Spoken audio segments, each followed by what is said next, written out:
Guys, another happy family again. So this story is about the morning routine with boyfriend Charlotte, Miss Charlotte and Diane, and their boyfriend. Let's get started. Good morning na. Good morning. Anong meron? Ba't ang aga naman natin gising? A day in a life po pala ito. Hindi po ito morning routine. Di ba meron tayong pupuntahan ngayon? We're going to the airport. O nga pala. Charlotte and Jake, gumising na kayo dyan. Meron tayong flight today. Flight? Wala naman akong alam na may flight tayo ngayon. Hindi ako updated. Hindi ko kasalanan kung updated ka or hindi. Basta bumangon kayo dyan at mag-ayos na kayo ng mga gamit nyo kung ayaw nyong maiwan sa flight. Hep hep ate. Hooray. Ito naman eh. Ano ba yun? Diba ate? Wala naman tayong pupuntahan dito. Kasi natulog na kayong dalawa kaya hindi namin nasabi. Pero, bibigyan ko kayo ng 1 minuto para alisin yung mga gamit nyo. 1 minuto? Gusto mo bigyan kita ng 1 minuto para hindi ka usapan? Okay, sure. 1 minuto lang naman eh. 1 hour gusto mo? Sure. Okay, 1 year gusto mo? Joke. Sige na kasi. Bilisan nyo na kasi. Tara na. Ay nako, ito lang isang bag lang. Dadalhin ko makeup ko, syempre. Love naman. May aanis pa tayo. Dadalhin mo pa yan. And why? Bakit hindi ko pwede itong dalhin, ha? Okay, so ako. It's so beautiful. I'm just gonna put the skincare and makeup. Hindi mo naman kasi need mag-makeup love. Shut up! Pakan kita. Ikaw magdala kasi lalaki ka. And chinad ko naman pa rin sila, mami. Aalis tayo. That's good. Ganda mo, love. Para kang nanay. Ano? Bastos ka, ha? Hindi ko gusto yung ng bibig mo, ha? Uy, Charlotte, nagkamali tayo ng damit. Damit ko yan, hindi mo yan damit. Ay, nga pala. I'm sorry, just, dali mo yung mga teddy bear ni baby, Andrea. Dagdag naman yun, eh. Ikaw nga, dagdag ka lang din sa akin. Ano? Check lang. Also, Taylor Jackie. Alam nyo, tilain nyo na. Wait lang, I'm just going to put my makeup. Sharon, wag mo akong artihan dyan, ha. Ikaw na, nag-makeup ka din naman, ha.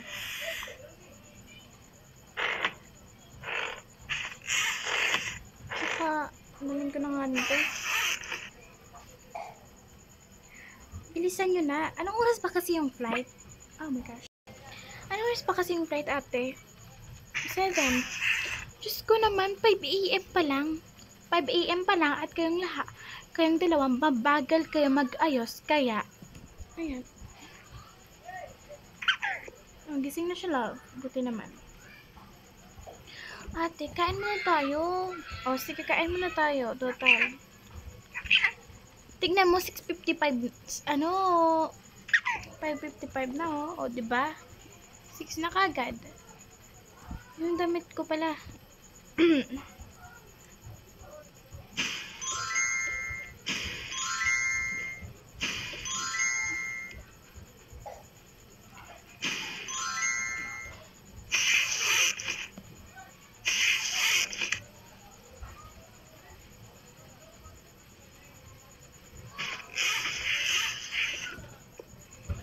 Ako na magdadala dyan.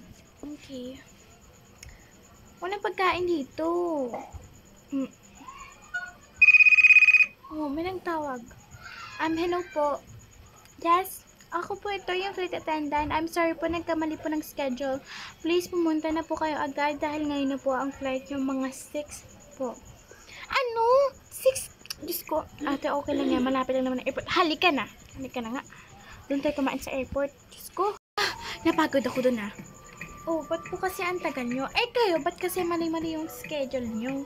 Sabi nyo 7 AM, ngayon naging 6. Ma'am, wala na po tayong time para mag-away. Gusto mo balbalin kita dyan? Ay, joke lang po.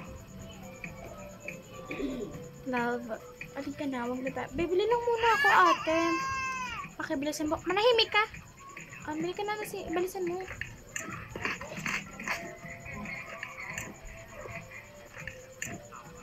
Halika na.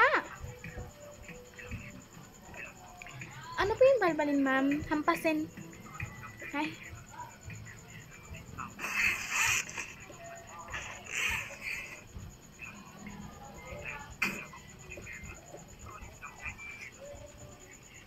Sa likod na lang kami, ate. Sige, sure. Let's watch movie loud. Okay, everything is fine. Yes. Okay, start of, Ma'am, pasensya na po talaga. Hindi ko naman po kasi alam na 6 a.m. po pala yung start. I really thought will be 7 a.m. Tagalog kami, kaya pwede kami Tagalog. Huwag mo kong ma-English kasi konti lang mahampas ko na yung bunganga mo. Hindi pa kami kumain, ha? Pwede bang bigyan mo kami? Ay po, shawarma. Here. Oh. Kumain ako, ate. Sige. Ito po, meron po tayong food for baby. Thank you sa shawarma, ha? Buti naman pala. Mabait naman kayo at matino. Pasensya naman po kasi, ma'am. Hindi naman po kasi namin alam. Paano ba naman kasi malalaman? Oh. Hey. Sige po, ma'am. Kain lang po kayo ng kain dyan. Ewan ko sa'yo. Parang hindi nga ako makakain sa iing mo. Sorry po. Wait for